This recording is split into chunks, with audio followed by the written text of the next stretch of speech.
Eu, quando fui pastor de Lagoa de Pedras durante 15 anos, quando completou 10 anos, eu me desesperei e eu disse: eu vou sair, não quero mais.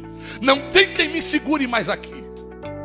Aí acordei num dia de matutino, uma segunda-feira, reunião de obreiros aqui em Natal. Saí de casa e disse à minha esposa: se levanta, faça o café, porque quando eu voltar do matutino eu vou entregar a igreja. A gente vai para a reunião e a gente entrega a igreja. Eu vou viver conforme eu sempre gostei de viver, trabalhando.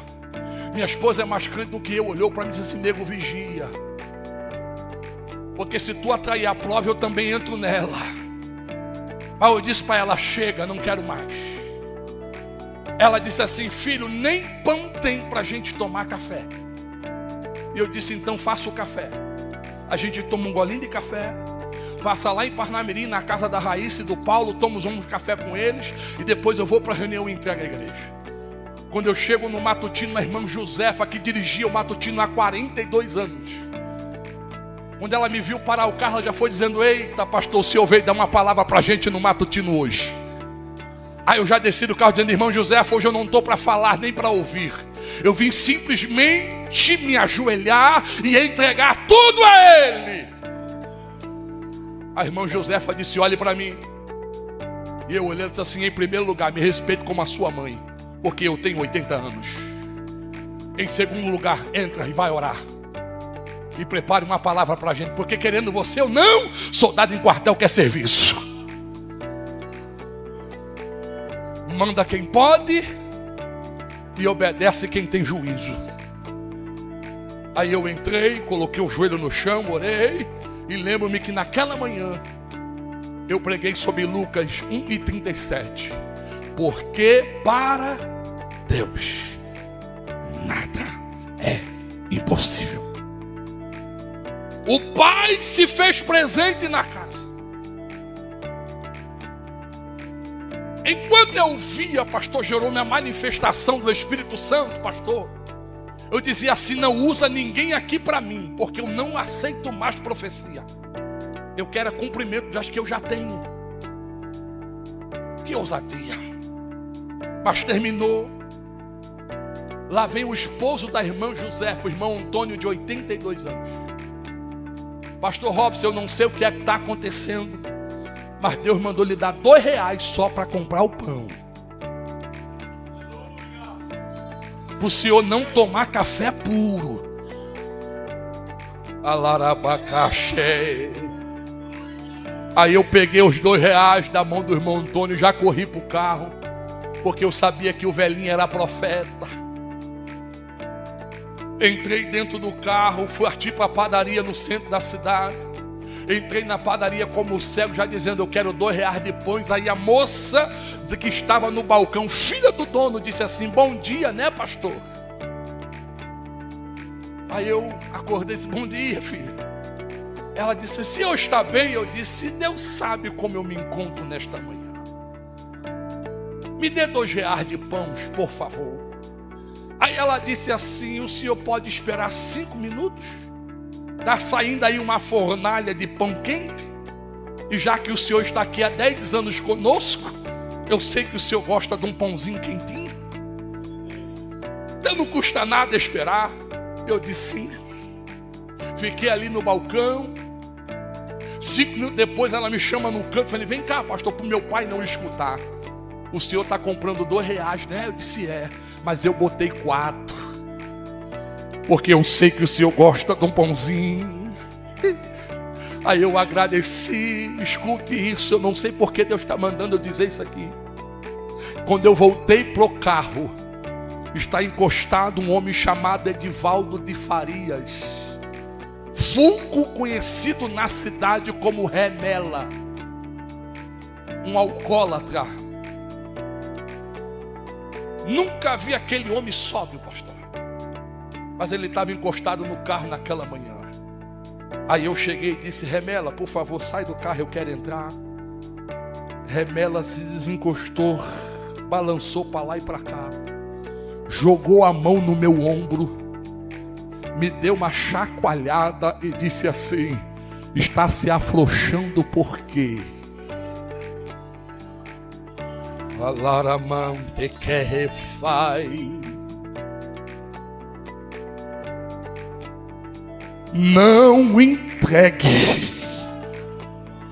Alegamão sobre Anderai. Aí eu fiquei estatalado, pastor Jerônimo. E ele disse assim: pensa o Senhor, que mesmo bêbado, de vez em quando eu não estou lá na frente da Assembleia de Deus. E eu já vi alguns sermões do Senhor, o Senhor até prega bem, mas quer se afrouxar. Pensas tu que eu não vi uma certa noite você dizer assim para as suas ovelhas? Olhe para alguém e diga: deixa de ser frouxo. E agora quer afrouxar?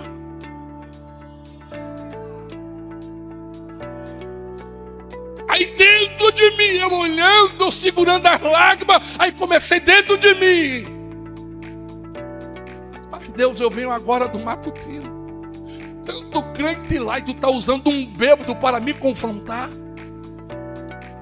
Aí remela, botou a mão num ombro, a mão no outro, disse assim: tu não disseste a ele que não usasse ninguém lá dentro?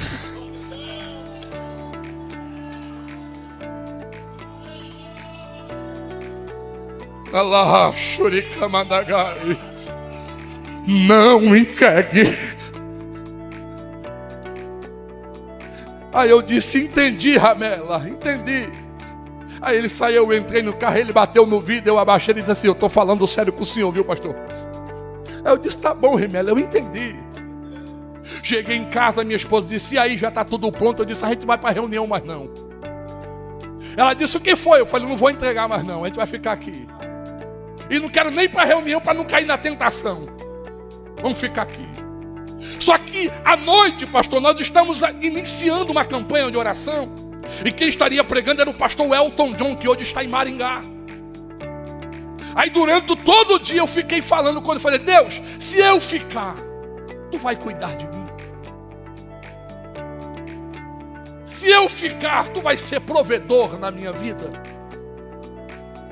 Chegou o culto à noite. O Elton pregou como nunca antes havia o visto pregar. Sabe o que é o encontro da noiva com o noivo e a gente não sabe se a igreja subiu, se o céu desceu naquela noite? Deus falou com todo mundo menos comigo. Mas quando terminou o culto, meu, tá eu do lado do púlpito e o pastor Elton do outro. Quando eu vejo um movimento na igreja, o povo saindo, quando eu olho um bêbado entrando na igreja, outro bêbado. As irmãs estavam vendendo para a festividade das senhoras um cachorro quente com um copo de refrigerante. E lá vinha o bêbado equilibrando um copo de refrigerante com um cachorro quente na mão. Aí o irmão João Maria de Macedo, era o meu co-pastor, um presbítero da igreja, e correu e disse assim: moço, ele disse assim: não toque em mim, eu quero falar com o pastor da igreja, cadê ele? Aí eu fui para a beira do púlpito, falei: deixa ele vir, o que foi? Aí o bêbado chegou aqui embaixo e disse assim: olha, eu ia passando aí, uma voz mandou comprar a promoção e mandou lhe entregar, porque ele vai continuar cuidando de você. Está aqui o refrigerante e o cachorro quente. Adama Shurikamanagai. Ei. Voltei para casa e fiquei a noite toda: mas Jesus, tu está agora usando bêbado. E tu usa bêbado, Senhor? Aí na terça-feira eu ia pregar em Mangabeira, no aniversário do Círculo de Oração. Aí eu tô lá em Mangabeira. Aí o pastor disse assim: olha, tem uma irmã aí que quer dar um testemunho. Eu disse: tá bom. Depois dela o senhor prega. Eu disse: tá bom. A irmã disse: irmão, uma irmã lá de Parnamirim me avisou que o pastor Robson ia pregar. E eu senti o desejo de vir, mas eu não tinha R$1 para chegar até aqui. A irmã disse assim: não, a senhora sobe aí em Natal. Quando chegar aqui no trevo de Parnamirim, eu subo o pagaminha da senhora e a gente chega em Mangabeira. Irmão, não é que eu confiei na irmã? Subi no ônibus, quando chegou no trevo, cadê que a irmã estava? E o ônibus seguiu Macaíba, entrou para Mangabeira. E eu fiquei: Jesus, eu vou ficar envergonhado aqui dentro. Jesus, o que eu vou dizer para o cobrador quando chegar na hora de eu descer em Mangabeira? Irmão, não é que 2 paradas antes de chegar na igreja, subiu um bêbado. ficou entre a roleta e o cobrador e gritou: eu não pago de ninguém, só da irmãzinha aqui porque Deus mandou. Aí ela virou e disse assim: pastor Robson, Deus manda lhe dizer que quando você não quer ouvir os profetas de dentro, ele vai usar bêbado para falar com você. Ei. Segure na mão de alguém. Diga aí para ele: deixa de ser frouxo e não desista, porque a promessa está de pé.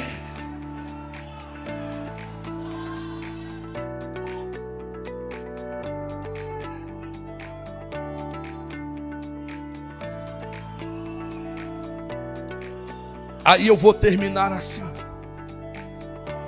Com a permissão do pastor Jerônimo, fica de pé comigo nesta noite.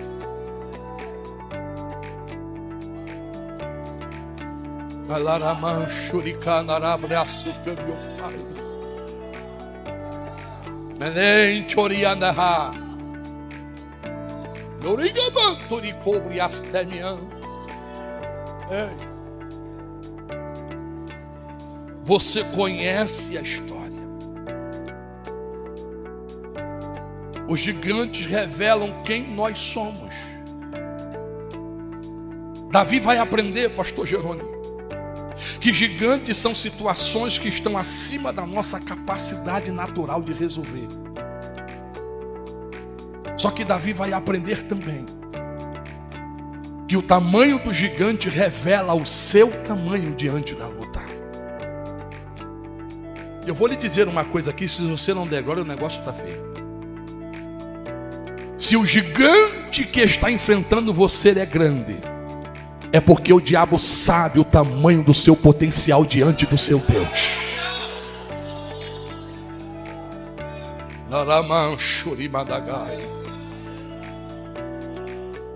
Aí eu vou caminhar para o final e fecho a minha Bíblia. Já prestou atenção que depois que Davi derruba o gigante, ele passa a ser o soldado mais novo do exército de Saul? Já prestou atenção que ele foi componente do exército de Saul durante 5 anos? E a Bíblia diz que ele vai vivenciar agora 10 anos sendo exilado, sendo perseguido por Saul por causa de inveja. E a inveja tem tirado muita gente da igreja, tem deixado muita gente triste dentro da igreja. Mas presta atenção uma coisa: a Bíblia diz em 1 Samuel capítulo 20 que antes de ser exilado, antes de começar a fugir, Saul vai se, ou melhor, Jonatas vai se encontrar com Davi no jardim do palácio e vai dizer assim: eu reconheço que tu assumirás o lugar do meu pai. E eu quero lhe fazer um pedido apenas: se houver alguém da vivo da minha casa, não se esqueça de usar com ele de benevolência. Não se esqueça de abençoá-lo. E por que Saul, ou por que Jonatas fez esse pedido? Porque a lei hebraica dizia que o rei que assumisse o trono deveria mandar matar toda a árvore genealógica do rei anterior, para que o seu trono não viesse ser ameaçado. Preste atenção que a Bíblia vai dizer que daqui para frente Davi teve 2 oportunidades de matar a Saul. Uma no deserto de Engedi e outra na caverna de Zefir. E a Bíblia diz que ele não quis tocar e nem tampouco matar a Saul. Ele até cortou um pedaço do seu manto, mas a Bíblia diz: mas se arrependeu amargamente. Só que o texto vai dizer que na hora que ele está saindo, Saul acorda, e a expressão que ele usa é: és tu meu filho Davi, que aqui está? E a Bíblia diz que Davi disse: sou eu, ó meu pai Saul. E a Bíblia diz: e chorou Saul amargamente e lhe disse: por que me pagas o bem e o mal que eu quero te fazer? Porque reconheço que Deus colocou a minha vida nas tuas mãos e tu não a tirou. E a Bíblia diz que a resposta de Davi é digna de glória: foi o Senhor que te colocou no trono. só Ele tem o poder de lhe tirar. Eu sei que eu sou o próximo rei, mas eu estou dentro do tempo de Deus. Aí o texto diz que, sem saber do pedido de Jonatas, o seu filho, no palácio, no jardim do palácio, Saul agora diz a Davi: tu serás o meu substituto, mas eu quero lhe fazer um pedido: não risque a minha descendência da terra, não apague a minha árvore genealógica, e se alguém sobreviver, trate ele como teu filho. Use de benevolência e de bondade da tua parte e da parte de Deus para com ele. Aí o texto termina dizendo: e Jonatas morreu, e Saul se suicidou-se. E quando todos pensavam que Davi ia se alegrar com a morte de ambos, Davi simplesmente vai se expressar dizendo: tombaram dos valentes de Deus. Davi vai dizer naquele dia: ensine as crianças a arte da flecha, ensine as crianças a arte da espada, e diga a eles que Saul e Jonatas eram mais ligeiros do que as águias e mais fortes do que os leões, e que as suas memórias não serão apagadas. Ele é coroado rei, e eu fecho a minha Bíblia. 20 anos depois, está Davi no trono,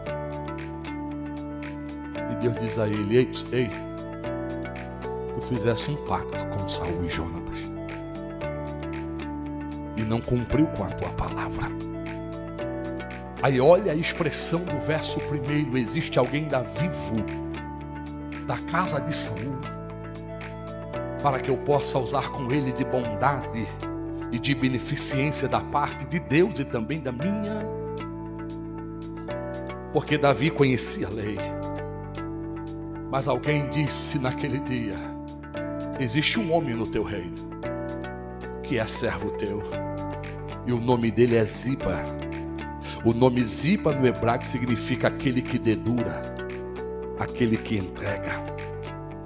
E disse-lhe Ziba: existe um, ó rei, filho de Jonatas. Mas tem uma observação: qual? Ele é aleijado de ambos os pés. Aí a tradição judaica vai dizer que lembraram a Davi um dos seus primeiros atos quando assumiu o trono de Israel.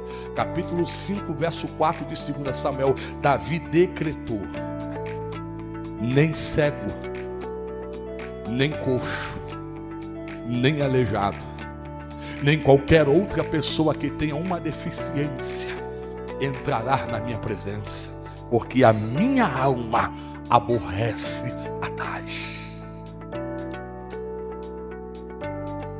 Duas agravantes. Primeira, ele tinha que morrer, porque era da descendência do rei anterior. Segunda, era aleijado, não podia entrar na presença de Davi. Só que aí o historiador Flávio José vai dizer que Davi se recolheu na sua câmara secreta e foi dizer para Deus: e agora? O que eu faço para cumprir com a minha palavra? E Deus disse a Davi: o que tem mais peso, as leis de Moisés ou a minha palavra? E Davi disse: a tua palavra. E Deus disse: então manda chamá-lo e cumpra com o teu compromisso.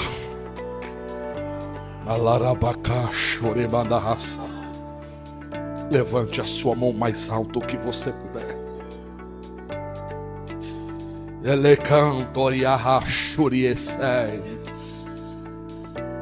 Deus não se esqueceu de você.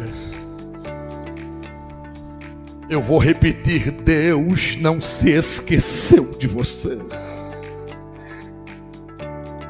Eu vou repetir: Deus não se esqueceu de você. Deus está dizendo aqui nesta noite que há tempo de recomeço para a vida de alguém. Você tem que acreditar. Você tem que acreditar. Termino dizendo: liberte-se do seu passado. Você não tem pacto com o seu passado. Você não deve fidelidade ao seu passado. Se for necessário perdoar alguém, perdoe. Mas se prepare para viver o melhor de Deus sobre a sua vida. Shadarante ocorremiacai. É hora de superar obstáculos. É hora de vencer barreiras. É hora de saltar muralhas. É hora de quebrar protocolos. É hora de se despedir de si mesmo e experimentar o melhor de Deus para com a sua vida. Só quem entende esta palavra joga a mão para cima. Por 30 segundos glorifica Ele. Eu sei que você consegue.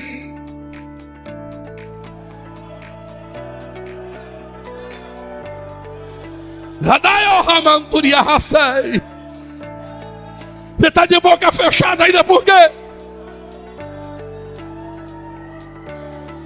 Saia desta vida que você está vivendo. Deixe o Senhor te ajudar. Lodebar não é mais o seu lugar. E a boa notícia do Evangelho nesta noite em Riachuelo é clara: Lodebar não é o seu lugar.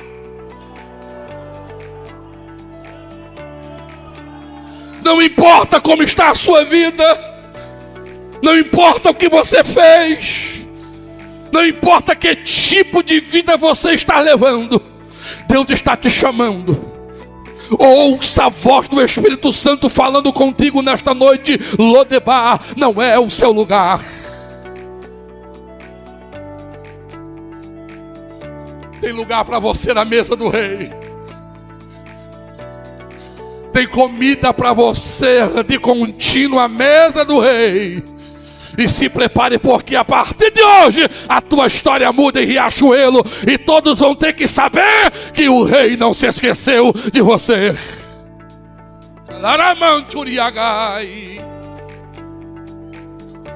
Você precisa acreditar que o dia da mudança chegou.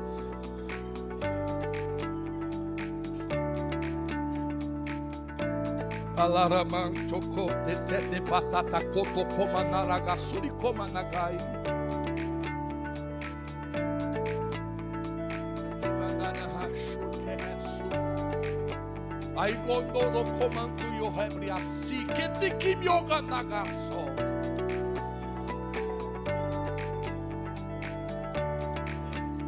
Olhe para o seu lado direito, olhe para o seu lado esquerdo. Vê se tem alguém que precisa de um abraço seu.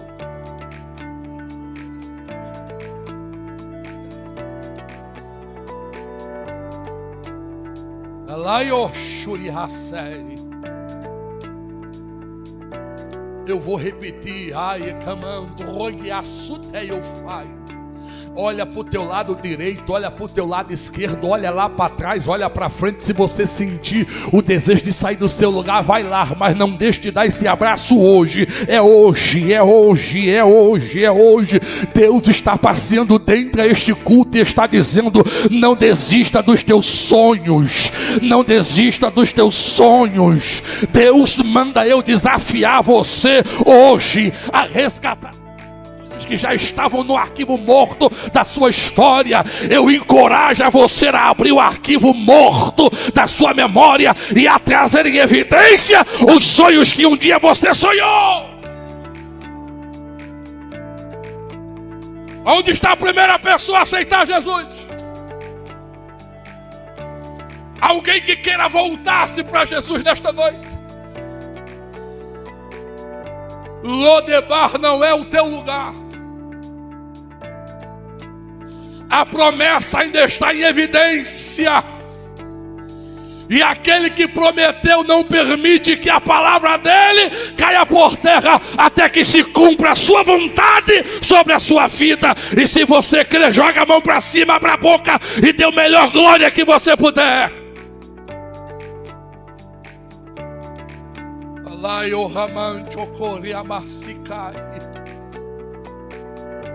Onde está a primeira pessoa? Eu sei que tem. Há uma pessoa nesta noite. Eu não vou insistir.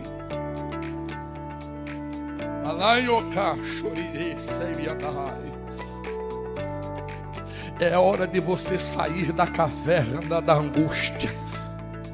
É hora de sacudir a poeira. É hora de parar de chorar e voltar a sonhar de novo.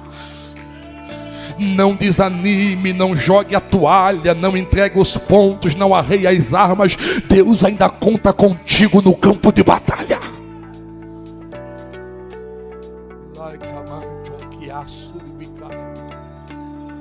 Glória a Deus. Curve a sua cabeça e feche os teus olhos. Eu quero orar por você.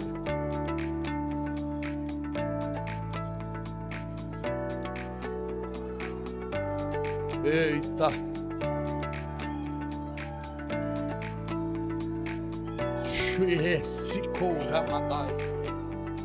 Se permita voltar a ser usada por Deus.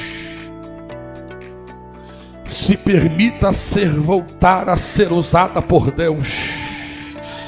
Não se esqueça aquilo que muito saiu da tua boca, dizendo para confortar a quem lhe ouvia: o choro pode durar uma noite inteira, mas a alegria vem pela manhã.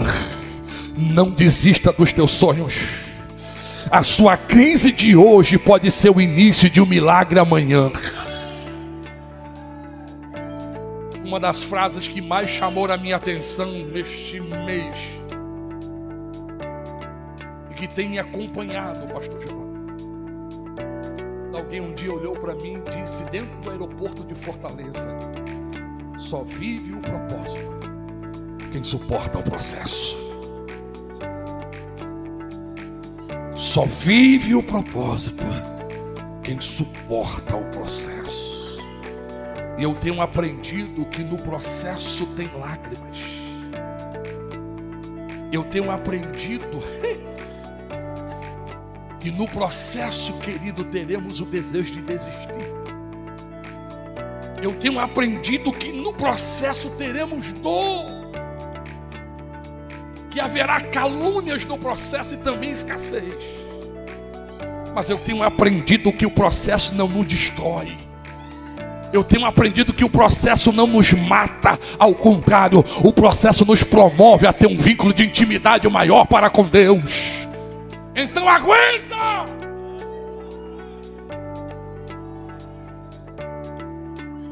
Aguenta! Eterno Deus e soberano Pai, se eu falar alguma coisa a mais daqui para frente, é de mim, não mais de ti, Senhor. O recado foi dado. E eu volto para a cidade que tu me confiou como pastor, consciente que nada estou levando, e que tudo quanto trataste comigo neste dia, eu entreguei para a glória e a honra do teu nome. Fica com este povo, é o que eu te peço em nome de Jesus. E a igreja diz: dê um abraço em alguém, diga: a promessa ainda está em evidência. Faz muito tempo que eu não conto o meu testemunho de vida, mas eu nasci na cidade do Rio de Janeiro, em São João do Meriti, Baixada Fluminense. Venho de uma família de militares. Meu pai, tenente da polícia, meu avô, um coronel, 3 tios coronéis, 2 tios generais e um tio brigadeiro do ar. Um regime de criação totalmente militar.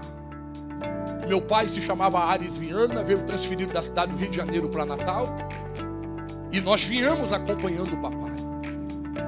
estudava numa escola militar em Nova Iguaçu, no estado do Rio de Janeiro, e na época aqui em Parnamirim só tinha uma escola que era considerada militar, que era a história da aeronáutica, o CATRI. E nós viemos estudar nessa escola, como filhos de militar. O meu avô, o senhor Ari, era dono de um centro de macumba junto com a minha avó. E cada um dos netos foi criado sendo devoto a um santo. E eu fui criado a vida toda sendo devoto a São Cosme e Damião. Todo dia 27 de setembro eu tinha que pagar oferendas. Eu tinha que fazer aquele saquinho de balas e sair distribuindo na rua. Meu pai nos criou dizendo que a gente não podia ter amizade com crentes, porque crente era a escória da sociedade. E assim nós crescemos, uma família de classe média alta. Eu ganhei o meu primeiro carro novo com 12 anos de idade. Com 17 anos eu estava fazendo a minha primeira faculdade.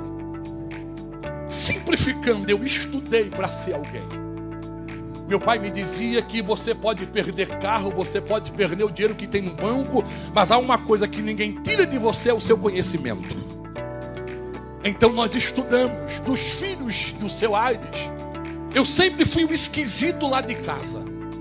Enquanto os meus irmãos mais velhos se prostituíam, eu simplesmente sempre gostei de ler. Eu leio cerca de quase 30, 40 livros por ano, desde menino. Meu pai olhava para mim e dizia assim: esse menino aí não é muito sério não. Enquanto os outros irmãos se prostituíam, iam para a festa, eu nunca bebi, eu nunca fumei, graças a Deus. Hoje eu entendo que era um propósito de Deus lá na frente. Nunca fui de farra. Eu só tinha um vício. E qual é, pastor? Vou aqui afirmar. Era bater no povo.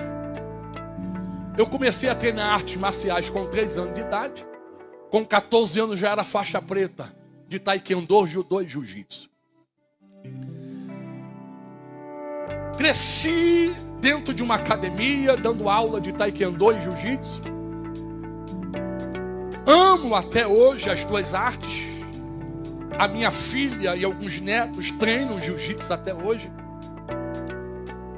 Mas não estou lá mais no meio. Acompanho de longe. Só que eu conheci uma moça aqui em Natal. Eu fui panfletar uma vez na escola.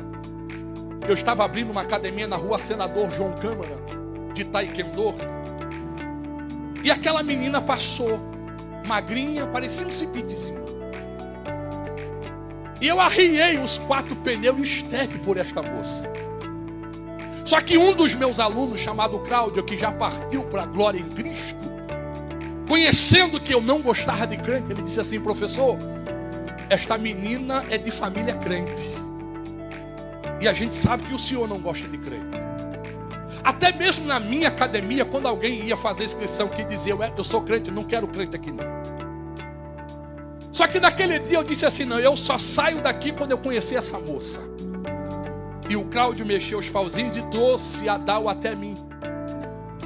Só que Dalvanira, ela tinha um segredo com Deus. Ela é da família do seu Zezinho, da casa Parnamirim, da irmã Júlia.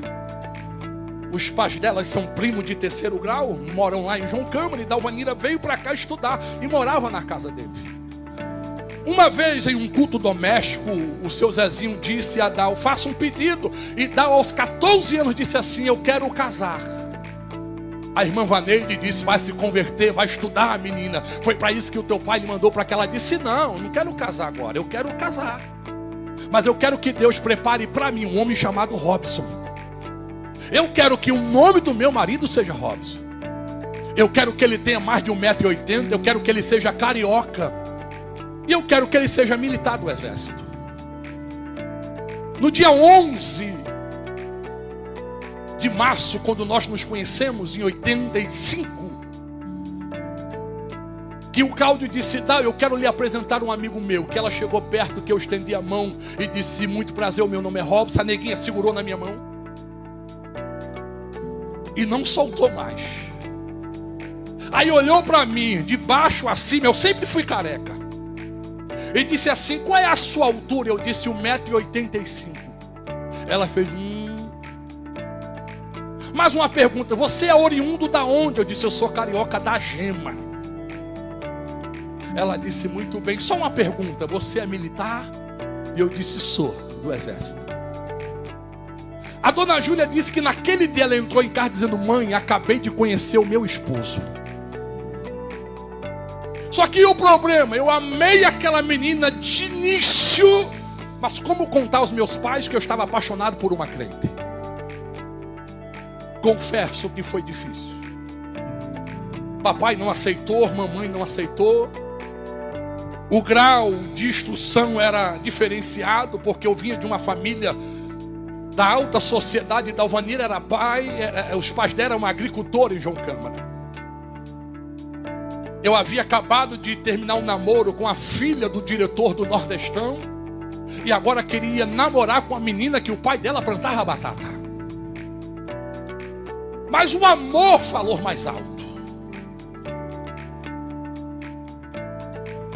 Até aí tudo bem, Dalvanira nunca me chamou para ser crente. Mas ela esperou a gente casar, ela não era besta. E quando a gente casamos, ela começou: nego, vamos ser crente? Eu dizia: eu nunca vou ser crente. De vez em quando ela dava facada: amor, vamos ser crente é bom ver. Eu nunca vou ser crente, eu não gosto de crente. A única que eu suporto ainda é você. No quartel, a minha fama se espalhou, porque cada grupo de recrutamento que entrava, eu como instrutor de educação física, eu fazia sempre questão de dizer assim: tem crente aqui no meio da tropa? Eu uso sempre esta expressão: os bichinhos inocentes pensavam que eu era crente. Aí se identificava, talvez dizendo assim: ele vai ajudar a gente. Aí quando ele se identificava, dizia: vocês vão comer o pão que o diabo amassou na minha mão. Eu persegui crente, eu maltratei crente, eu prendi crente, eu bati em crente. Só que no recrutamento de 88, uma tropa de 145 homens que estava entrando no 7º pelotão de polícia do exército, eu perguntei: tem crente aqui? E houve um silêncio como aqui está. Mas de repente o silêncio foi rompido por um grito: permissão para falar. E eu gritei: saia de forma e se apresente. Aquele rapaz saiu de forma, ficou na minha frente, juntou os cachos, bateu a mão na coxa e disse: eu sou o recruta Felipe, e quero lhe dizer que eu sou crente, lavado e remido pelo sangue do Cordeiro que tira o pecado do mundo. E eu olhei para ele e disse assim: só tem você de crente? Ele disse: não, tem outros crentes aí no meio, mas estão com medo da tua fama. E eu disse: você não está com medo da minha fama? Ele disse: eu não. Eu disse: por quê? Porque eu sei a quem eu sirvo. Naquele dia eu disse: só você vai comer o pão que o diabo amassou. E ele disse: permissão para falar de novo. Eu disse: fala, Felipe. Ele disse: eu vou comer o pão que o diabo amassou na sua mão, mas me permita fazer um gesto. E Felipe simplesmente fez isso aqui. Ele ficou assim por cerca de alguns segundos. E eu olhei para o recruta e disse: tá, ficou doido, soldado? Ele disse: não, senhor, olhe para o meu joelho, por favor. E eu olhei para o joelho dele. Ele disse: a partir de hoje o teu nome estará gravado como tatuagem nos meus joelhos, e eu estarei orando em cima de ti, para que o Deus que eu sirvo tenha um encontro contigo e mude a sua história de vida. E sabe o que eu disse a ele aquele dia? A oração de crente não pega em mim, porque eu tenho o corpo fechado por São Cosme e Damião. Eu não conhecia que a Bíblia diz lá em Apocalipse que ele tem a chave que abre qualquer porta, e a porta que ele abre, ainda que alguém tenha muita força, não consegue fechar. Ei, alá, mancho. Eu persegui aquele moço enquanto eu pude, até que um dia eu fui convidado a acompanhar o general de brigada aqui em Natal, como segurança dele, a ir a Brasília com ele. Eu saí de casa de 4 da manhã, morava ali na rua da delegacia, e vim subindo até a Avenida Everaldo Breves, de frente aos blocos da aeronáutica, onde tinha uma parada de ônibus, e o ônibus passava de 4h15, e eu saí de casa de 4 horas. Mas quando eu vou chegando na parada, irmã Ivete, tem uma menina lá, de 7 anos de idade, chamada Ana Luísa, e a mãe dela Quando eu entrei debaixo da marquise, estava chovendo, uma chuva fina. Lembro-me como se fosse hoje. A menina disse: mãe, este é o homem que eu sonhei. E de tanto ouvir Dalvanira dizer as coisas de crente, como Deus agia no meio dos crentes, o primeiro sentimento que desceu foi: esse negócio aí é de crente, quer ver a bomba? Fiquei do lado esquerdo da parada, elas duas do lado direito, eu aqui, olhando de rabo de olho, bem magrinho, pesava 76 quilos. De repente a mãe dizia assim: tem certeza que foi com ele que você sonhou? Ela disse: foi. E a mãe disse: vai lá que eu vou ficar aqui na intercessão. E aquela menina veio andando na minha direção, parou e disse: moço, bom dia. Eu me virei para ela pequenininha, vestidinho de chita, chinelo havaiana. Ela disse: eu não lhe conheço.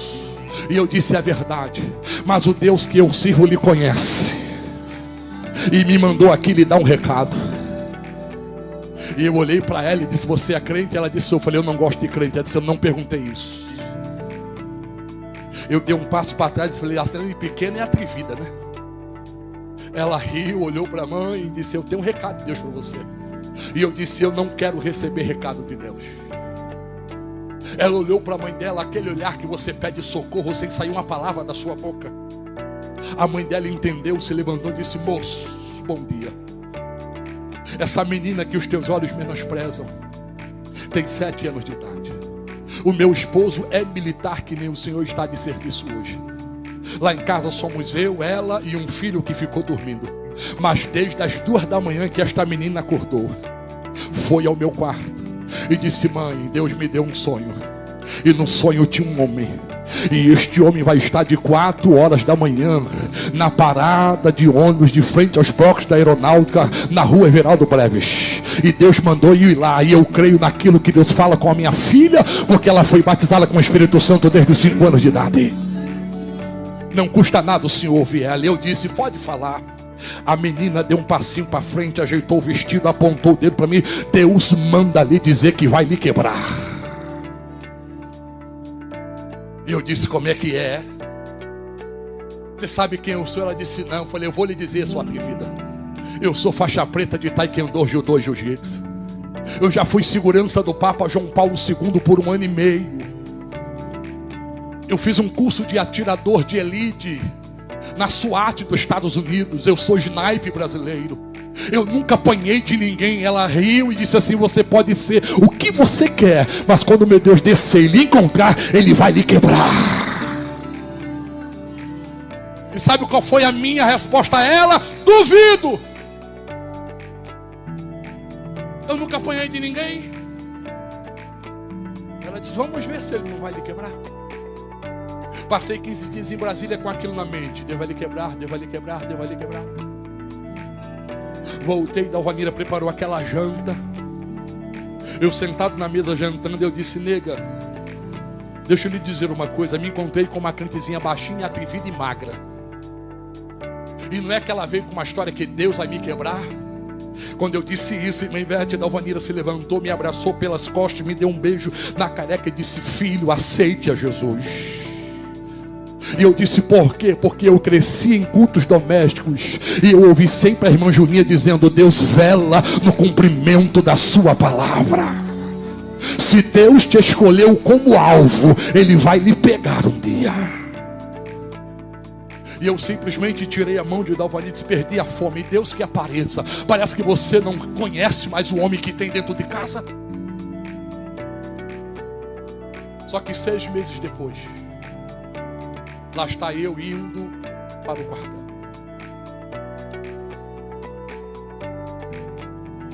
4 horas da manhã eu começo a subir a rua. A 50 metros da parada eu paro e digo: não acredito. Quem está lá? Ana Luísa e a mãe dela. E eu disse: quer ver? Eu vou chegar lá, vai ser a mesma coisa. Ela vai se levantar, vai dizer: mãe, é este o homem.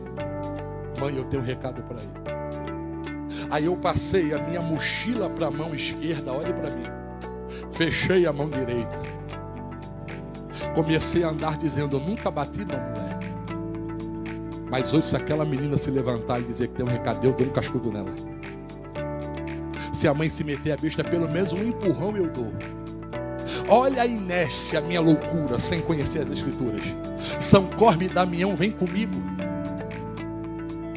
Ô, São Cosme e Damião, vem comigo. Porque se ela se levantar, eu pego ela. Mas quando eu fui chegando debaixo da marquise, que eu entrei, Ana Luísa se levantou. Simplesmente gritou: mãe, o homem chegou. E já veio andando na minha direção. Parou na minha frente, estendeu a mãozinha esquerda e segurou no colarinho da minha farda e me puxou. Eu desse tamanho me curvei, e com a ponta do dedinho da mão direita ela passou aqui no meu nariz e começou a perguntar assim: quem é você? Você está pensando que é o que nesta terra, se não um pó em cinza diante do Deus que eu sirvo? Ela me soltou, deu 2 tapinhas e disse assim: me respeite. Pensas tu que o meu Deus não viu tu parar lá embaixo e olhar aqui para cima e chamar esses 2 demônios para lhe acompanhar, dizendo: se eu me levantasse ia me dar um cascudo, agora desce, tu é homem? Lá em Xurimandagaia, eu olhei para ela, parei e disse: eu tocar em você, o que acontece? Ela disse: lembra que há 6 meses atrás eu estive aqui e eu lhe disse que Deus vai lhe quebrar? Eu disse: se você tocar em mim, o meu Deus muda de opinião. Eu disse: por quê? Ela disse: porque eu sou cidadão do céu, lavada e remida pelo sangue do Cordeiro que tira o pecado do mundo. E se você tocar em mim, você estará tocando na menina dos olhos de Deus. Aí eu abaixei a bola, abaixei o tom de voz e perguntei: qual é o recado? E ela disse: Deus manda lhe dizer que antes que esta tarde termine, Ele vai lhe quebrar. E você vai ter que reconhecer quem lhe quebrou. Segure a mão de alguém, por favor. Curve a sua cabeça em nome de Jesus. As tempestades chegam. Elas não mandam telegrama. Eu não sei o que é que você está vivenciando, mas Cristo é a resposta que você precisa. Eu não sei em que nível a tempestade que está passando sobre a sua embarcação está. Eu não sei qual é o tamanho do gigante que você tem enfrentado. Nem sei se você está questionando como Jó questionou: por que me fizeste um dos teus alvos? Que mal te fiz? Não sei quem está olhando para você e também questionando por que você está na prova, já que você se diz crente. Mas nesta noite o eterno Deus, que se levantou do trono e olhou para Jó, é o mesmo Deus que aqui passeia na cruzada nesta noite, e está lhe dizendo que está no controle da situação que você está vivenciando. E se você crê nisso, junto à mão do seu irmão, levante ela e por 10 segundos glorifique a Ele. Deus manda lhe dizer que lhe entende.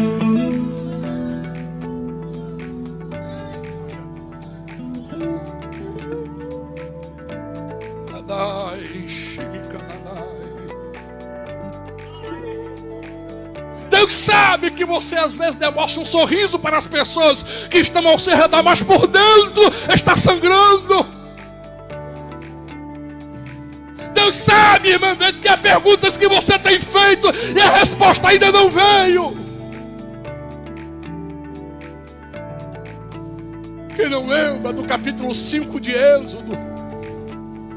Porque não há afirmado o versículo 1 ao 5, quando a Bíblia diz que Moisés e Arão vão falar a Faraó. Quem não lembra dos meados do versículo 6 a 19, quando está escrito que Faraó afligiu os israelitas a mando de Deus. Quem não lembra do versículo 20 e 21 do capítulo 5, pastor Bernardino, quando a Bíblia diz que os israelitas questionaram a Moisés e Arão e se queixaram por causa da provação. Mas quem não lembra do verso 22 e 23? Que Moisés sai do queixume do povo e entra dentro da tenda da congregação. E ele vai perguntar a Deus: por que fizeste mal a este povo? Por que me enviaste a eles se eles estão sofrendo? Mas quem não lembra do capítulo 6 e do versículo 1 e a parte A, quando a Bíblia diz: e olhando Deus para Moisés lá de cima, disse: agora verás o que eu irei fazer a Faraó, provando a ele que eu vos tirarei com mão forte e braço estendido desta terra, porque eu sou Deus. Fica de pé comigo nesta noite. Fica de pé comigo nesta noite.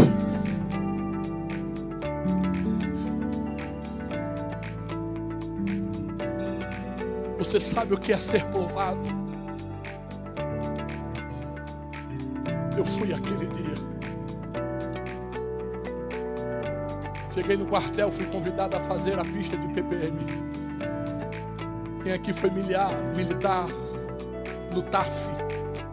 Nós temos uma pista de obstáculos que o penúltimo obstáculo é uma escada de 7,5 metros a 8 metros de altura, conforme o quartel.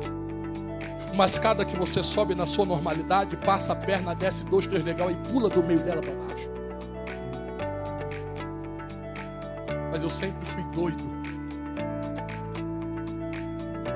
Sempre subia, passava a perna e pulava lá de cima e sempre deu certo. Mas naquele dia, quando eu subi, que eu passei a perna, é para quem crê, eu vi uma mão aparecer.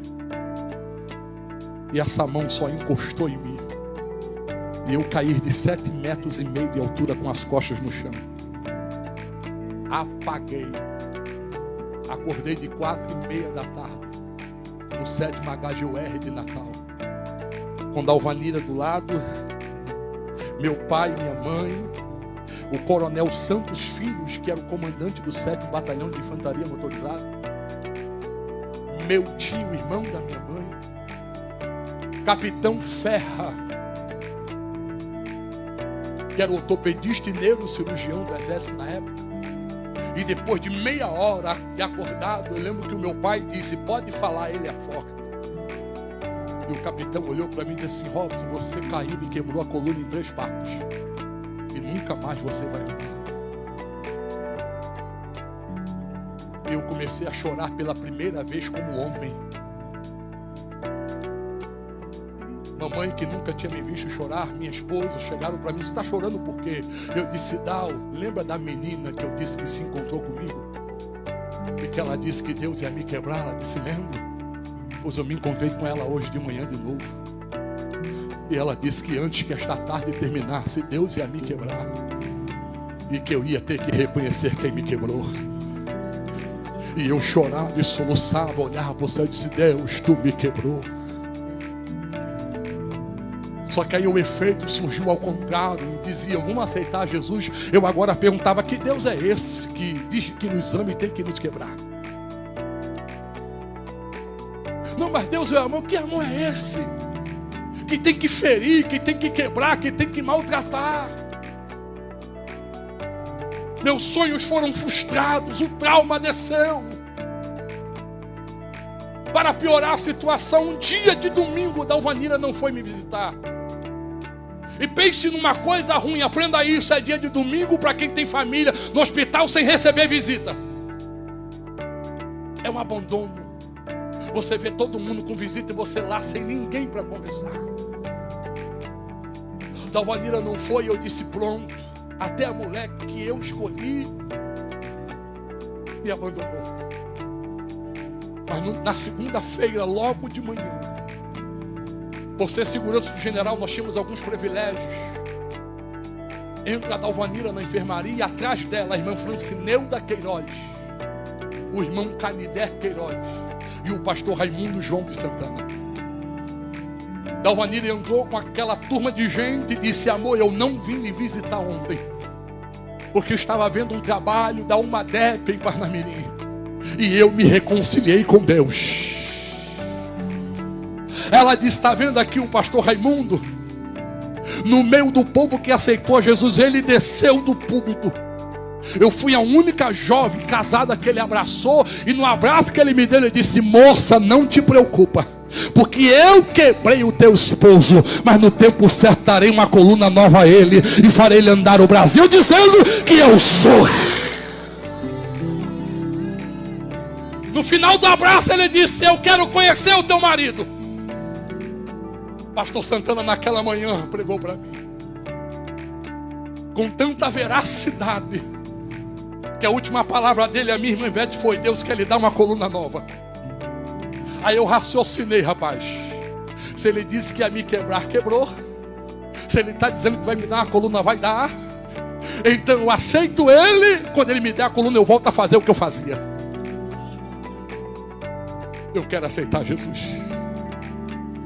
Pastor Santana orou, e a última coisa que foi frisada pelo irmão Canidé e a irmã Francineuda foi: Deus quer ter intimidade contigo. Você pode olhar para alguém e dizer isto: Deus quer ter intimidade contigo. Deus quer ter intimidade com você, moço. Aí eu perguntei: como é que se tem intimidade com ele? E o pastor Santana disse: lendo a Bíblia. Porque lendo ela, você verá a boca de Deus aberta falando contigo. Segundo, ore a Ele. E eu disse: o que é oração? Ele disse: é conversar como eu estou conversando com você. Aí eu disse: é coisa de doido. Porque conversar com o Senhor, tudo bem, eu estou vendo, mas como é que eu vou conversar com alguém que eu não vejo? Ele disse: converse e veja se Ele não vai falar com você. Só que aí eles foram embora, e eu termino aqui. 6 horas da noite, irmã Ivete. Dentro da enfermaria eu disse: esses crentes são paradas. Diz que para me conhecer eu tenho que ler a Bíblia, e nenhuma Bíblia deixaram para mim. Aí eu: não, mas eu me lembrei que eles disseram que se eu conversar com ele, ele ouve. Aí eu fechei meus olhos. No dia 22 de agosto de 89, fiz minha primeira oração dizendo: Deus, se tu existes, e se tu és o Deus da Bíblia que me quebrou, me dá uma Bíblia de presente ainda hoje, e envia alguém para ler ela para mim. Quando deu 8 horas da noite, o oficial de dia bate na porta do quarto, ele entra, olha para mim, e a primeira pergunta foi: Viana, tu agora é crente? E eu nem sabia o significado, mas me lembrei do que Felipe disse, e Ana Luísa, e disse: eu sou crente lavado e remido pelo sangue do Cordeiro que tira o pecado do mundo. Sabia nem o que era. Aí ele disse assim, depois que bateu em muita gente, depois que prendeu, agora é crente, né? Eu disse: é. Mas o que foi? Ele disse assim: é porque parou um carro aí na frente do hospital e desceu uma irmã descabelada e chegou na recepção e entregou esse presente aqui e disse: entrega lá no quarto de número 7. Diga ao paciente que é resposta de oração. E eu disse a ele: rasga aí o papel. E ele rasgou, era uma Bíblia dada por Deus. Tenho ela até hoje, tenho mais ciúme dela do que de Dalvanira. Foi Deus que me deu. Ele disse: é uma Bíblia. Eu chorei, disse assim: ele ouve oração, e além de ouvir, responde. Guarda ela aí para mim. Ele abriu a escrivaninha do lado da cama, colocou a Bíblia dentro, fechou e saiu. Deu 9, deu 10, deu 11 da noite. Eu disse: Deus, quem vai ler a Bíblia para mim? De repente o tenente bate na porta, o oficial de dia olha e diz: Viana, não veio ninguém da tua família dormir com você? Eu disse: não. Ele disse: então você vai me fazer um favor. Eu disse: qual? Tem um soldado aí que levou um tiro lá na Praia do Meio, e o hospital está lotado, já é mais de 11 horas, a gente não quer reportar ele para outra unidade. Então deixa ele dormir aqui no seu quarto, amanhã a gente vê para onde vai mandar ele. Eu disse: pode trazer o rapaz. Quando trouxeram o rapaz na cadeira de roda, que ele entrou no quarto, que ele olhou para a cama, ele disparou em línguas estranhas. Quem era? Felipe.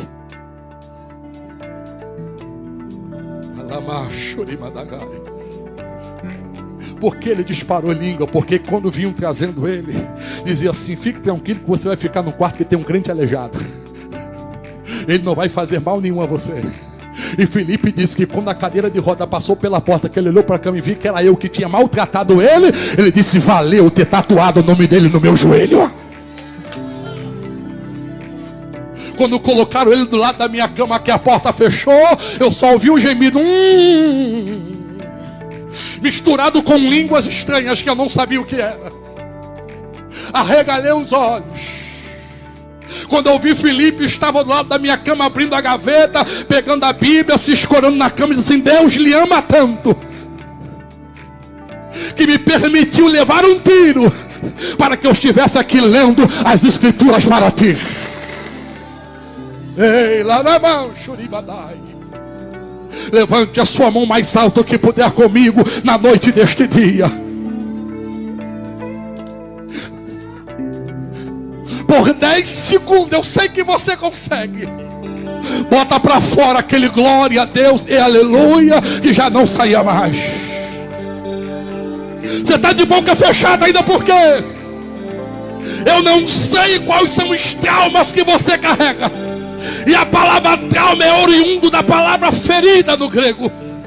Já no contexto psicológico, o trauma é considerado uma ferida forte, ou uma interferência suficiente capaz de não permitir deixar você sonhar mais. Mas o Deus que aqui está passeando nesta cruzada manda lhe dizer que Ele é a resposta para a tempestade que você está enfrentando.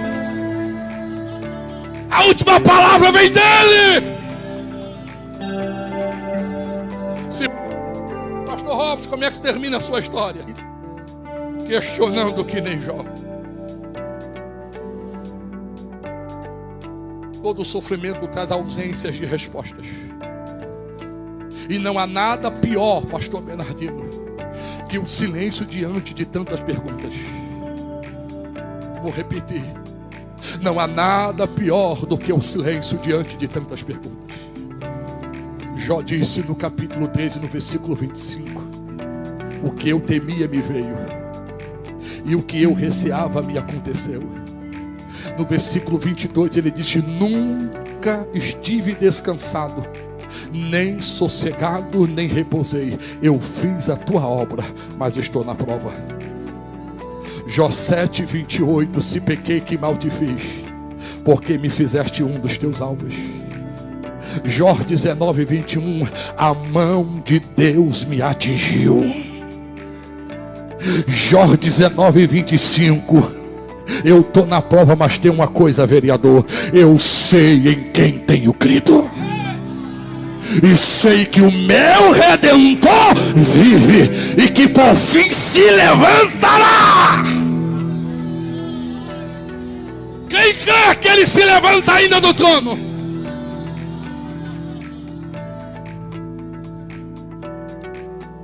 Deixa eu orar por você.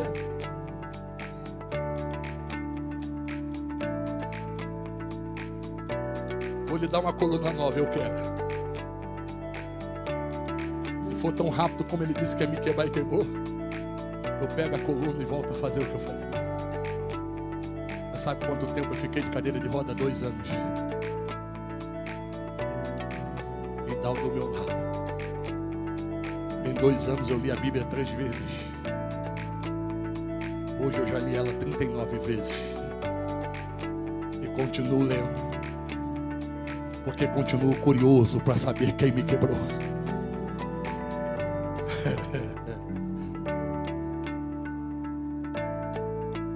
Aí um dia meu estado piora. 1,85 m, fiquei com 46 quilos em cima de uma cadeira de roda. Osso coberto por pele. E o general aqui de Natal conseguiu um neurocirurgião. Eu estava na cidade do Rio de Janeiro dando um simpósio de neurocirurgia para que ele viesse ao estado de Recife, porque Natal não tinha condições. E eu fui transferido de Natal para Recife para ser examinado por aquele neurocirurgião, Dr. Carlos Brale. Só que eu pensei assim: eu vou de avião. Só que aí eu fui de ambulância. Só que a ambulância saindo de Tirol tinha que passar em Parnamirim. E eu disse: passa lá em casa. Morava do lado do Foto Lira. para me ver minha esposa, talvez eu não volte. Eu sempre tive medo de hospital. E Dalvanira juntou uma turma de crente para me esperar na porta de casa, irmã. E quando a ambulância falou que a porta se abriu, o filho do doutor Samuel, um jovem também chamado Samuel, 14 anos de idade, pulou dentro da ambulância, colocou a mão no meu peito e diz: assim diz o Senhor, está indo a esta viagem, entrarás naquele hospital, mas a partir de hoje conte 45 dias, porque o Senhor te fará pular que nem bezerro novo, e o nome dele será glorificado dentro daquele hospital. A porta fechou, seguimos viagem. Cheguei em Abreu e Lima, no 7º HGUR de Abreu e Lima, Recife, às 3h30 da tarde. O horário de visita terminava às 4h. E quando eu estou no leito de uma enfermaria, eu questionei, falei: não, eu quero um quarto particular, como eu tinha lá em Natal. Aí Deus falou comigo: ei rapaz, fique quieto, quem manda em você agora sou eu. O que eu tenho que fazer, eu tenho que fazer na frente de todo mundo. Então fique aqui, se aquiete. Parei de questionar, me colocaram num leito com 70 outros homens. Quando de repente, faltando 5 minutos para as 4, entra um jovem, vindo do círculo de oração de Abreu e Lima, chamado Ismael. Aquele jovem entra na enfermaria correndo, vai direto à minha cama, coloca a mão no meu peito e assim: assim diz o Senhor. Como lhe disse ele na saída de Natal, te diz ele na chegada nesse estado: dentro de 45 dias pulará que nem bezerro novo, e eu estarei aqui para pular contigo e dizer que só o Senhor é Deus.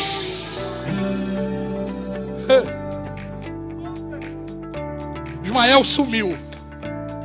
15 dias depois chega o doutor Luiz Carlos, 15 dias mais de exame. Aí o doutor dá o braço a torcer, pastor Bernardino, e diz: ninguém fará você andar.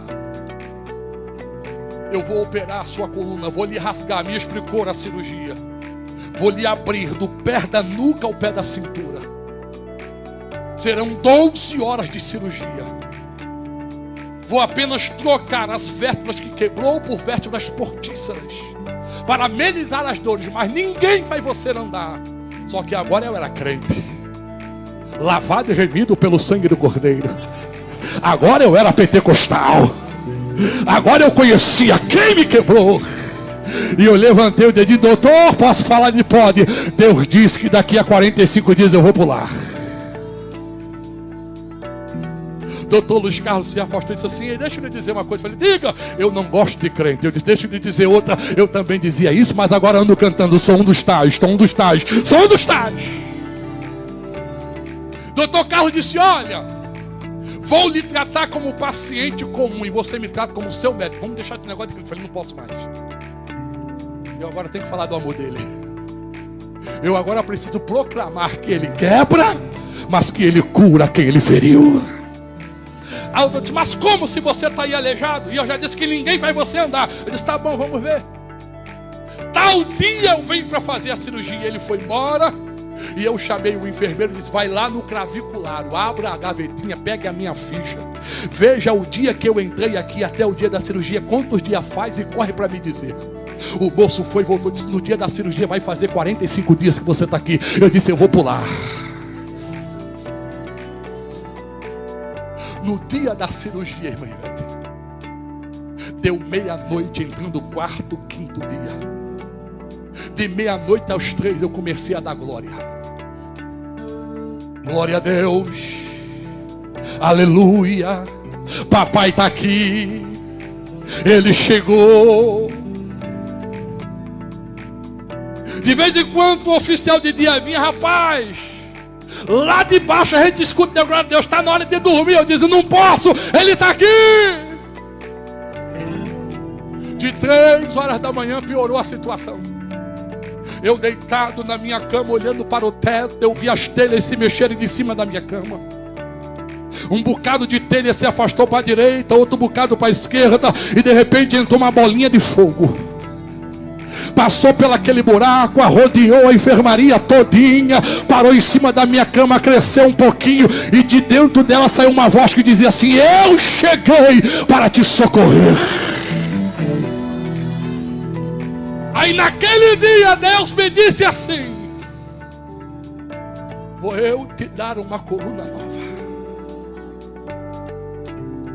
para tapar a boca dos teus pais e dos teus avós, que já lhe benzeram, que já trouxeram mãe de Nar, e ninguém fez você andar. Pensas tu que eu não vejo como teu pai diz a tua mãe, ele agora é crente, e mesmo sendo crente está lá aleijado, o que adiantou ser crente? Mas eu vou dar a minha resposta como silêncio. Mas no dia, quem vai fazer o milagre sou eu. Aí Deus me disse: está vendo o médico que veio lhe operar? Eu persigo a ele há 22 anos. E há 22 anos ele nega a minha existência. Mas eu vou provar para ele que ele nunca fez ninguém andar. Mas eu vou fazer você pular na frente dele, usando a própria boca dele. E eu agora conversando com Deus: como vai ser isso? E Deus disse: médico nenhum, pastor Bernardino é da área da enfermagem, vem buscar o doente na enfermaria para levar para a sala de cirurgia. É os enfermeiros que vêm, preparam, e o médico vai com a junta médica e vai lá para a sala de cirurgia esperar ele. Mas eu vou fazer o Dr. Luiz Carlos entrar aqui na enfermaria. Eu vou fazer ele rodear a sua cama junto com os médicos que vão lhe observar. E nesta hora eu vou criar uma situação que ele vai olhar para ti e vai dizer: se tu é crente, e se o teu Deus que aqui está pode lhe curar, que ele faça você pular daí agora. E nesta hora, veja o que eu vou fazer. 6 da manhã, o enfermeiro chegou para me pegar. Me deram um banho de gato, botaram aquela roupa que atrás a gente fica peladão. Quando deu 6h40, o enfermeiro me colocaram noutra cama e disseram: vamos. Quando ele disse vamos, quem entra na enfermaria é o Dr. Luiz Carlos, com uma prancheta debaixo do braço, acompanhado por outros 3 médicos. O enfermeiro olhou: o que você está fazendo aqui? Ele disse: não sei, eu vim olhar o crente aí. E conversando comigo, ele disse: está nervoso? Eu disse: não, porque eu vou pular. Homem, tu está com essa história ainda? Eu disse: eu vou pular. Ele disse: homem, ninguém vai fazer você andar. Eu falei: vai. Quem? Eu falei: ele está aqui.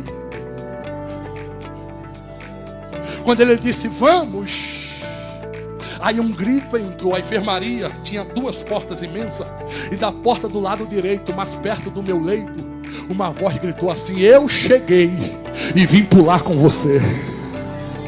Quando eu dei uma olhadinha assim de rabo de olho, quem estava lá? Ismael, de paletó e gravata, com a Bíblia debaixo do braço e já assim na porta. É hoje.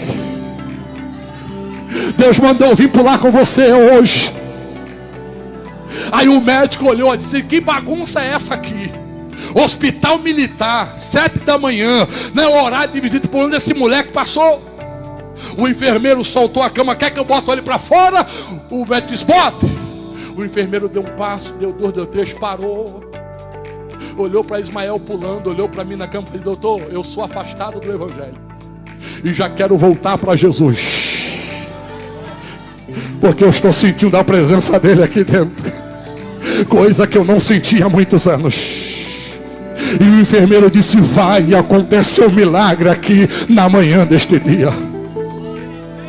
Carlos Eduardo Barros, primo de Aline Barros, 3º sargento do exército na época, servia naquele estado, estava como sargento de dia.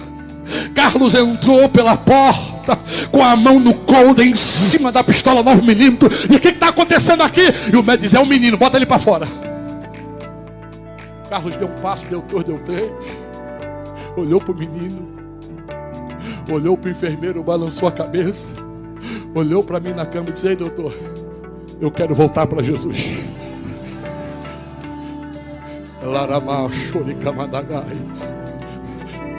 Aí o médico disse: tá bom, estou entendendo. Todo mundo se afasta da cama dele.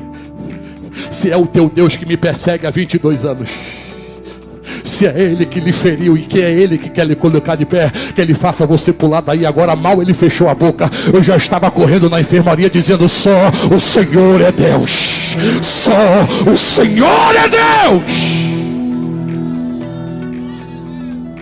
Só que enquanto eu corria, Ismael entrou, subiu em cima da minha cama, abriu a Bíblia em Números capítulo 23, versículo 11, e começou a pregar: Deus não é homem para que minta, nem filho do homem para que se arrependa. Porventura falaria o Senhor e não cumpriria. E fez um apelo. Já temos 2 almas. Onde está a terceira? De repente o doutor Luiz Carlos joga a prancheta em cima da cama, tira o anel de doutor do dedo e disse: eu estudei 30 anos para ser o que eu sou. E vem esse Deus e diz: pula, e o caba pula. Eu quero aceitar a ele. 37 homens aceitaram a Jesus naquela manhã, e eu pulando de um lado para o outro que nem bezerro novo.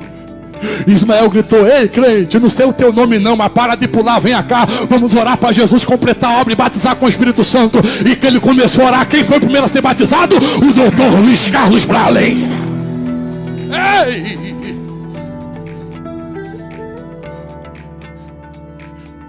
Pela última vez, dê um abraço em alguém.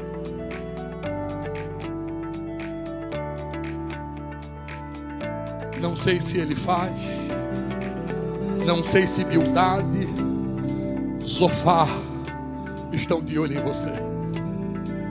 Porque quem tem amigos como estes não precisa de inimigo. Porque vem apenas para questionar o estado que você está.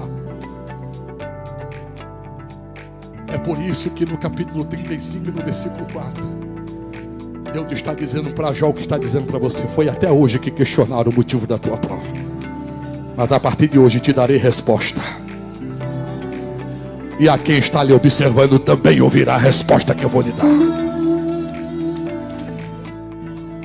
Quem entende e sente que Jesus está aqui, levante a mão.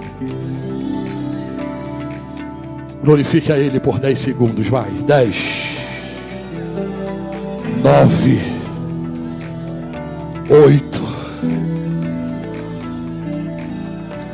7, lá, xeremedeha, 6,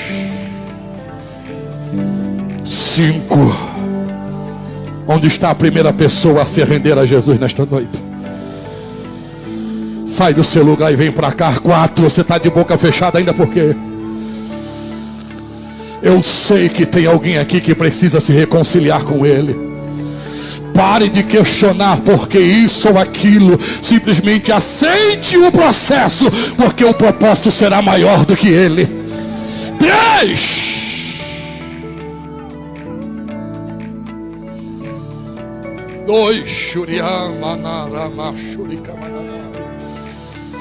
Onde está a primeira pessoa a aceitar Jesus? Eu sei que tem. Você que trouxe um amigo, uma amiga, vai lá. Diga para ele ou para ela: está na hora de voltar. Ei! O Deus que cura aqui está nesta noite. Eu vou repetir para ver se você dá um glória. O Deus que fere é o Deus que liga.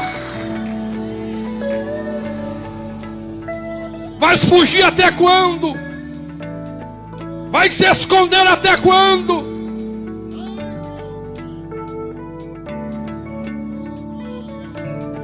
Onde está a primeira pessoa a aceitar a Jesus? Ali está vindo a primeira, ali está vindo a segunda. É para você dar glória, irmão. Onde está a terceira pessoa? Eu sei que tem. Ei lá, enxurimanaragá, suricomanagaia. Ei, por mais que você esteja sendo provado, por mais que você não esteja entendendo o motivo desta provação, Deus está gritando em plena praça pública a quem corre do São Mateus: não desista de sonhar, mulher. A tua casa vai servir a Jesus. Onde está a terceira pessoa? Eu sei que tem. Sonhar nos motiva. Sonhar nos direciona. Sonhar faz a vida ter sentido. Sonhar faz a vida ter sabor. Sonhar nos dá um senso de prioridade e também de propósito. Ei! Você, camisa preta com a mão curvada, vem para Jesus. Não fuja mais. Ele é a alegria que você precisa. Venha. Dê um passo de fé nesta noite. Venha. Isso, Raman, Chorimadagai. Quantos livramentos de morte tem ele lhe dado, rapaz? Não era nem para tu estar aqui, mas ele lhe livrou, porque o propósito é maior do que o processo que você tem passado. E você sabe disso, sim ou não? Onde está a quarta pessoa? Aonde está uma quarta pessoa? Eu sei que tem. Se a igreja começar a orar e começar a glorificar, correntes estarão sendo quebradas. Nós vamos saquear o inferno nesta noite e dizer que Cristo é a resposta que você precisa. Aleluia. Onde está a quarta pessoa? Lá está vindo a quarta pessoa. Se você crê que tem mais, joga a mão para cima, abra a boca e dê a melhor glória que você puder. Onde está a quinta pessoa? Vocês aqui do meu lado esquerdo na calçada não querem se render a Jesus? Vão se esconder dele até quando, sabendo que ele é o caminho, a verdade e a vida? E não é a primeira vez que vocês ousam falar dele. Está na hora de reatar essa aliança. Aleluia. Onde está a quinta pessoa? Eu não vou insistir. Pastor Bernardino, puxa já meu paletó. Aqueles que estão enfermos e creem que Jesus cura, corre aqui para o meu lado esquerdo. Aqueles que estão enfermos e creem que Jesus cura e que a última palavra vem dele, corre aqui para o meu lado esquerdo. Oh, aleluia. Glória a Deus. Glória a Deus. O Deus que aqui está, moço, ele chama a existência aquilo que não existe pelo seu próprio nome. Está vivo porque o teu nome estava debaixo do joelho de alguém, lhe cobrindo de oração, esperando este dia chegar.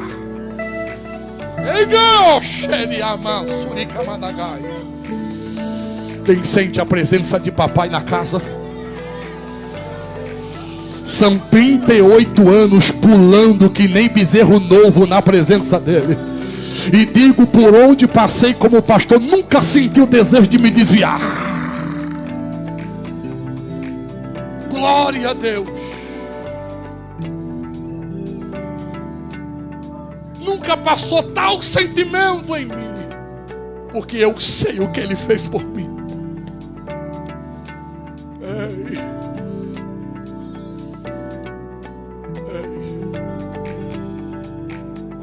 Eu vou orar por essas pessoas que aqui estão aceitando a Cristo. Pastor Bernardino estará orando para que Deus cure os enfermos nesta noite. Mas você, crente que aí está, que precisa de restauração espiritual, corre aqui para o meu lado direito, vem. Você que precisa de uma intimidade um pouco mais com Deus.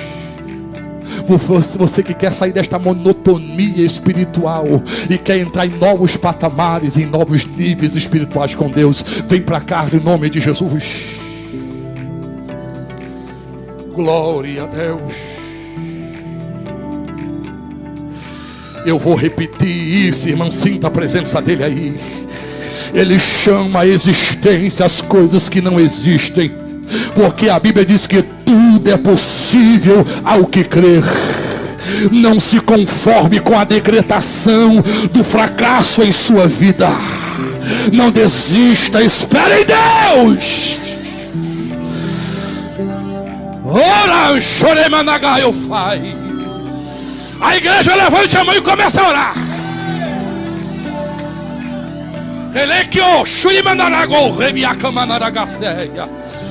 Em nome de Jesus, centros de macumba fecharão nesta cidade, porque Deus escolheu o corre do São Mateus para pisar a planta dos seus pés e dizer que Ele é o Senhor deste lugar. Em nome de Jesus, Pai, aqui estamos diante da Tua presença, Senhor. Desta feita a Tua palavra foi pregada, e o mesmo Jó que obteve resposta é o mesmo Deus que aqui está para nos dar a resposta que Tu deste a Jó. É bem certo, ó Deus, que mediante a Tua resposta, Jó agora vai dizer: eu te conhecia por ouvir falar, mas depois de ser provado, os meus olhos podem te ver. Deus, eu te peço agora, em nome de Jesus, escreve, como também acende o nome daqueles que aqui se reencontram para contigo no livro da vida, Pai, e aperfeiçoa o que Tu começaste a fazer na vida deles, mediante a oração que estavam sendo feita por eles. É o que eu te peço, crendo em nome de Jesus. Continue aqui, a igreja estenda a mão. Pastor Bernardino.